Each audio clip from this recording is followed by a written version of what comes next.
और अभिनंदन भी। सभी पहले जल्दी से जुड़ जाएं और हम स्टार्ट करेंगे आज के लिए आपका एक स्पेशल रेमेडी जो मैं लेकर के आई हूं।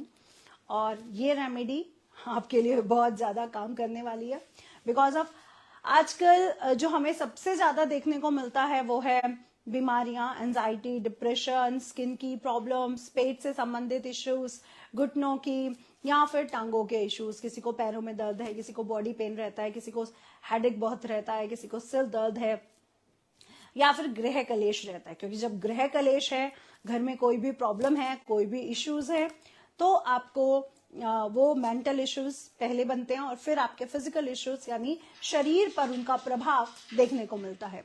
आज ऐसे रेमेडीज लेकर के आई हूं जो आपके मेडिकल इश्यूज पर तो काम करेगा ही करेगा, साथ ही साथ आपके मेंटल इश्यूज पर भी काम करेगा। और घर में जो बहुत सारे लड़ाई झगड़े कष्ट बने रहते हैं लोगों के साथ, उन पर भी काम करेगा। हर तरह से हमारे जीवन में आ रही दुविधाएं, कष्ट, निगेटिविटी या कह सकते हैं लड़ाई झगड़े, या वही निगेटिविटी जब हमारे फिजिकली बॉडी पर काम करते हैं, उनके लिए भी। तो सभी लोग पहले जल्दी से जुड़ जाए, इसलिए मेरे इस पेज को फॉलो, लाइक करना बिल्कुल ना भूलें, ताकि आपको हमेशा ऐसे ऐसे बहुत अच्छे अच्छे वीडियोस मिलते रहे। और साथ ही साथ इस वीडियो को ज्यादा से ज्यादा शेयर करना भी बिल्कुल ना भूलें। तो आप लोग ज्यादा से ज्यादा वीडियो को शेयर और लाइक कर लीजिए और आज की रेमेडी भी नोट करना शुरू करिए।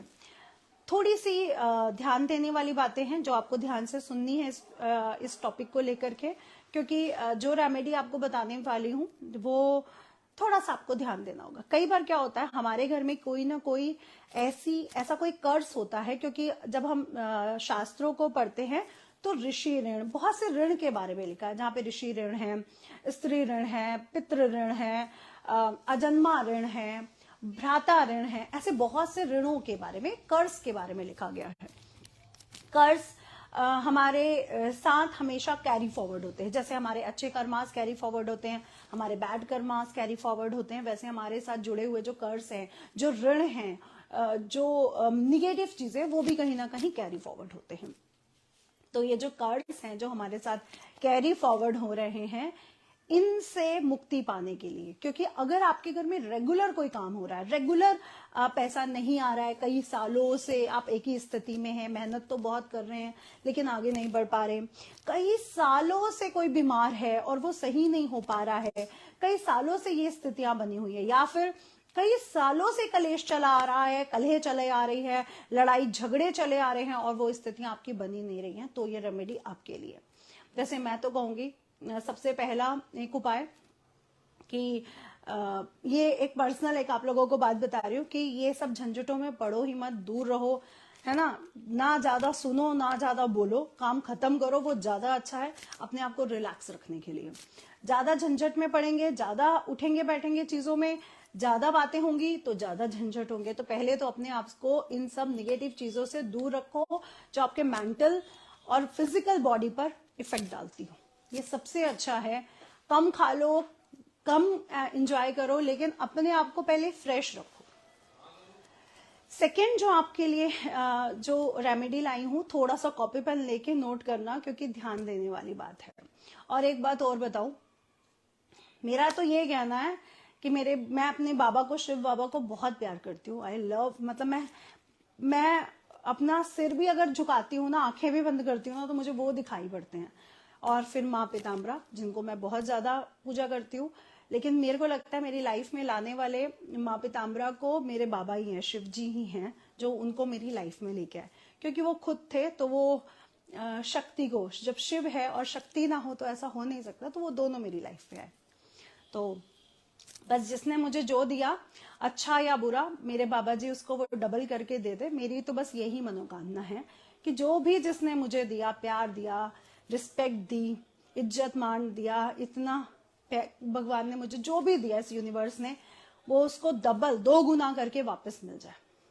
यही बोलती हूँ सबके लिए। एक चीज और कॉपी में नोट करिए, अगर आपके घर में ये सब चीजें हो रही हैं तो बहुत ध्यान से आपने पूरे 1 मंथ को कैलकुलेट करना है। देखिए आपके घर में पूरे 1 मंथ को 1 तारीख से लेके 1 तारीख को कैलकुलेट करिएगा। आपके घर में कितने गेस्ट आए, आप उनको काउंट करोगे, आपके घर में कितने गेस्ट आए, ठीक है। आपके घर में जो लोग रहते हैं, 4 लोग रहते हैं, 10 लोग रहते हैं, 20 लोग रहते हैं, 6 लोग रहते हैं, आप उनको काउंट करोगे।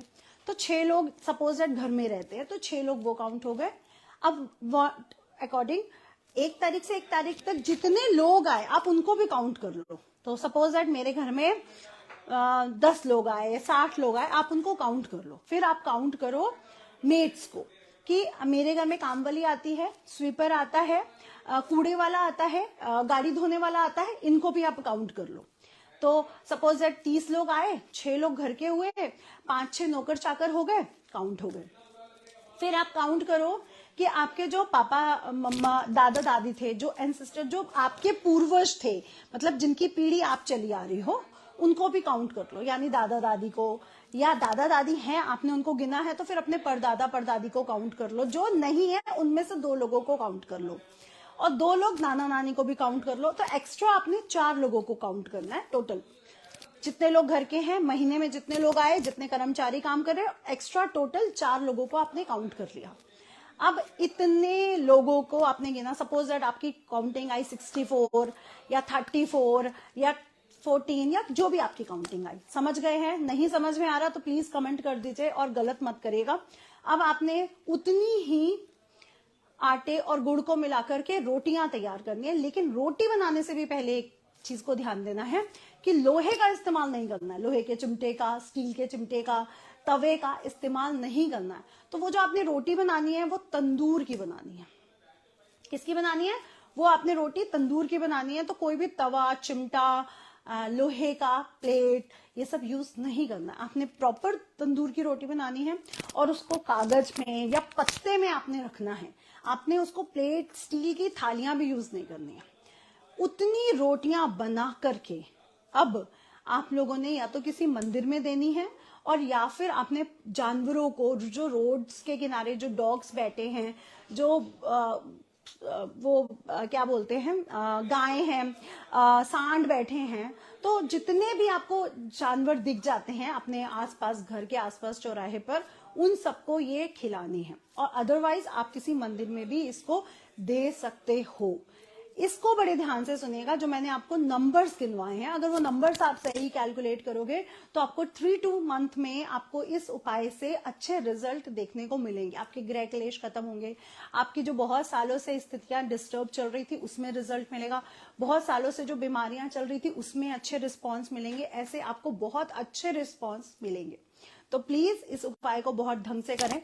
एक और उपाय छोटा सा है, अगर आपके घर में कोई बीमारी है, सिर दर्द रहता है, माइग्रेन रहता है, टांगों में दर्द रहता है, पेट खराब रहता है, तो अपने सिर के पास डेली कुछ कॉइन्स रख के सोए। सपोज दैट आपके घर में 5 कॉइन्स पड़े थे, या 10 पड़े थे, या 4 पड़े थे, 10-10 के, 5-5 के सिक्के हो सकते हैं। 2-2 के आप क्या रखोगे, क्योंकि 2-2 किसी के काम के नहीं आएंगे ना, तो कॉइन्स रख के सो दें। सुबह उठ के उन कॉइन्स को, जो भी आपके घर में कूड़े वाला या वो जो सड़क पे झाड़ू लगा रहे आते हैं ना, वो आए तो उनको वो गिफ्ट कर दीजिएगा। इससे भी बहुत चली आ रही बहुत सी बीमारियां दूर होती हैं। तो इस रेमेडी को करिए और मुझे बताना बिल्कुल ना भूलिए। हिमाल फोन दे दो कोई मुझे, प्लीज अपने कमेंट करिए। अगर आप में कोई कंफ्यूजन है, कोई भी कंफ्यूजन है, आप लोग प्लीज कमेंट करके बताएं कि ये कंफ्यूजन है, क्योंकि मैंने आप लोगों के अभी तक कमेंट नहीं पढ़े हैं, तो मैं आप लोगों के कमेंट पढ़ लेती हूँ ताकि आपके मन में कोई कंफ्यूजन ना रह जाए। और प्लीज इस वीडियो को ज्यादा से ज्यादा शेयर और लाइक करना भी ना भूलें। रहता है, माइग्रेन रहता है, टांग, और प्लीज कितने कॉइन्स, संपत जी कितने भी कॉइन्स ले सकते हो, ऐसा कोई काउंटिंग नहीं है। 4 से कम मत लेना, लेकिन कोशिश करना 4 से ऊपर जितने मर्जी आप कॉइन्स ले सकते हो, ठीक है। तो अलका जी तब भी आप इस रेमेडी को कर सकते हो, और अदरवाइज सिक्के वाली एक बार रेमेडी पहले करके देख लीजिए। तो कई दिन लगातार आपने सिक्के रखने हैं और सुबह उठ के उसको स्वीपर को दे देने हैं, कई दिन लगातार। 4 से कम नहीं होने चाहिए, 4 से ऊपर आप सिक्के रख सकते हो।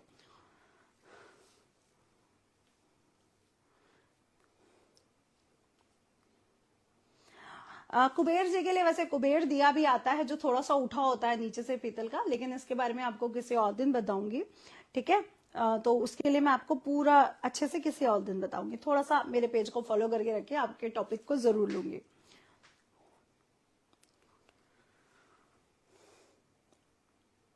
वो तंदूर मिट्टी का बना होता है, तो आप इंडिया में तो बहुत इजीली तंदूर मिल जाते हैं, ढाबों में इजीली मिल जाते हैं। तो आप उनके पास जाओ, आप आटा गूंथ के ले जाओ, गुड़ और आटे को मिला करके, और उनसे बोलो कि बस उनको रोटियां लगवानी है, आपने रोटियां लगवानी है, आप रोटियां लगवा लो। बस चिमटे का और किसी भी लोहे की चीज का प्रयोग नहीं करना है, या स्टील का प्रयोग नहीं करना, इस बात का ध्यान रखिए। दैट्स इट, है ना। और पत्तल में, पत्ते में, या कागज में, या कपड़े में, पोने में कपड़ा होता है, कपड़े होते हैं ना, हम लोग रोटी किचन में कपड़े का इस्तेमाल करते हैं। अच्छा सा एक साफ कपड़ा ले जाइए रोटी को लपेटने के लिए, या रोटी को कोई सेकने के लिए, या कोई भी काम होता है कपड़े का यूज कर सकते हैं।